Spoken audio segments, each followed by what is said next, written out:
ಇದಕ್ಕೆ ಮೂಲ ಕಾರಣ ಭಾವನೆ. ಭಾವನೆ ಎಲ್ಲಿರುತ್ತೆ? ಬುದ್ಧಿ ಚೆನ್ನಾಗಿರುತ್ತೆ. ಈ ಭಾವನೆಯನ್ನು ಒಂದು ಹೆಣ್ಣು ಗಂಡು ಸೇರಿಕೊಂಡಾಗ ಭಾವನೆ ಒಂದಾಗತ್ತೆ ಅಂತ ಯಾವುದೋ ಒಂದು ವಿಷಯ ಕೇಳಿಬಿಟ್ರು. ಅದಲ್ಲ, ಹೌದು ಸರಿ, ಆದರೆ ಅದನ್ನು ಎಲ್ಲ ಸಮಯಕ್ಕೂ ಬೇಕು, ಎಲ್ಲ ಸಮಯಕ್ಕೂ ಅಂದ್ಕೊಂಡ್ರೆ ತಪ್ಪಾಗತ್ತೆ. ಅದೊಂದು ಭಾಗ, ಸೃಷ್ಟಿಯ ರಹಸ್ಯಕ್ಕೆ ಬೇಕಾಗಿರೋ ಭಾಗ. ಓಕೆ, ಎಲ್ಲ ಸಮಯದಲ್ಲೂ ಭಾವನೆ ಒಂದೇ ಥರ ಇರಬೇಕು ಅಂದರೆ ಏನು ಮಾಡಬೇಕು ಅಂದರೆ, ಇದೊಂದು ರೀತಿ ದೇಹಕ್ಕೆ ಹೆಣ್ಣಿನ ದೇಹಕ್ಕೂ ಗಂಡಿನ ದೇಹಕ್ಕೂ ಸಂಪರ್ಕ. ಅಂದರೆ ದೇಹದಲ್ಲಿರ್ತಕ್ಕಂಥ ಎಲೆಕ್ಟ್ರಿಕ್ ವಿದ್ಯುತ್ ಶಕ್ತಿ ಪಾಸಾಗಬೇಕು, ಹೆಣ್ಣಿಂದ ಗಂಡಿಗೆ, ಗಂಡಿಂದ ಹೆಣ್ಣಿಗೆ ಪಾಸಾಗಬೇಕು. ಇದು ಭಾವನೆ ಉತ್ಪತ್ತಿ ಆಗುತ್ತೆ. ಇದನ್ನು ಪ್ರತಿದಿನ ನಿಜವಾಗಲೂ ಮದುವೆ ಮಾಡಿಕೊಂಡು ದಿನದಿಂದ ಶುರು ಮಾಡಿದ್ರೆ ಮನುಷ್ಯ ಸಾಯೋವರೆಗೂ ಪ್ರಯತ್ನದಲ್ಲೇ ಪ್ರತಿದಿನ ಮಾಡ್ತಾ ಇರುವಂಥ ಹೆಣ್ಣಿಗೆ ಪ್ರತಿದಿನ ಕರೆಂಟ್ ಪಾಸ್ ಆಗ್ತಾ ಇರತ್ತೆ.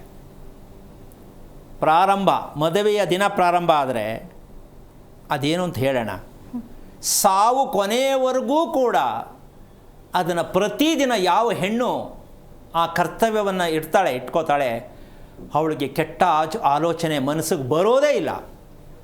ದೇಹದಲ್ಲಿ ಅಷ್ಟೊಂದು ವೈಭವೀಕರಣವಿರ್ತಕ್ಕಂಥ ಒಂದು ಮನಸ್ಥಿತಿ, ಭಾವನೆ ಬದಲಾವಣೆ ಆಗುತ್ತೆ ಹೆಣ್ಣಿಗೆ. ಯಾಕೆ ಅಂದರೆ ಆ ಆಲೋಚನೆ, ಕೆಟ್ಟ ಆಲೋಚನೆ ಯಾಕೆ ಬರಬೇಕು ಅಂತಕ್ಕಂಥದ್ದು ಇದೇ ಒಂದು ಮಾನಸಿಕ ರೋಗ. ಅದು ಮೆಡಿಷನಿಂದ ಸರಿ ಮಾಡ್ಕೊಳಕ್ಕಾಗಲ್ಲ. ಬೇಜಾರು, ಆಲೋಚನೆ ತಪ್ಪಾಗಿ ಅರ್ಥ ಮಾಡಿಕೊಂಡಾಗ ಅದಕ್ಕೆ ಮೆಡಿಷನ್ ಇಲ್ಲ. ಅದಕ್ಕೇನು ಬೇಕು, ಏನು ಮಾಡಬೇಕು ಅಂತ ತಿಳ್ಕೊಳ್ಬೇಕಾಗಿರ್ತಕ್ಕಂಥದ್ದೇ ಈ ದಿನದ ಒಂದು ವಿಶೇಷವಾಗಿರ್ತಕ್ಕಂಥ ವಿಚಾರ, ಬುದ್ಧಿ. ಅದಕ್ಕೆ ಬುದ್ಧಿ ಭ್ರಮಣೆ ಅಂತ ಕೂಡ ಹೇಳ್ಬಿಡ್ತಾರೆ ಪಕ್ಕದಲ್ಲೇ. ಬುದ್ಧಿ ಇರುತ್ತೆ, ಭ್ರಮಣೆ ಆದವರೆ ಕಂಟ್ರೋಲ್ ಮಾಡೋಕ್ಕಾಗಲ್ಲ.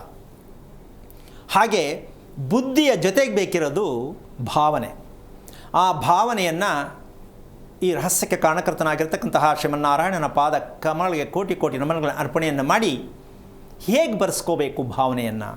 ಯಾಕೆ ಅಂದರೆ ದಾಂಪತ್ಯಕ್ಕೆ ಭಾವನೆಗಳು ಒಂದುಗೂಡಿದಾಗ ಅವರ ಹೊಟ್ಟೆಯಲ್ಲಿ ಹುಟ್ಟುವ ಮಗು ಬುದ್ಧಿವಂತಿಕೆಯ ಮಗುನೇ ಬರುತ್ತೆ. ಇವರಿಬ್ಬರು ರಿಪೇರಿನೂ ಆಗಿಲ್ಲ, ಗೊತ್ತೂ ಇಲ್ಲ, ಹೇಳೂ ಕೊಟ್ಟಿಲ್ಲ, ಅಂದಮೇಲೆ ಬುದ್ಧಿ ಯಾವಾಗ ಬರುತ್ತೆ ಅಂತ ಕೇಳಿದ್ರೆ, ತಿಳ್ಕೊಳಕ್ಕೆ ಹೋದರೆ ನಾವು ದಡ್ಡರಾಗ್ತೀವಿ.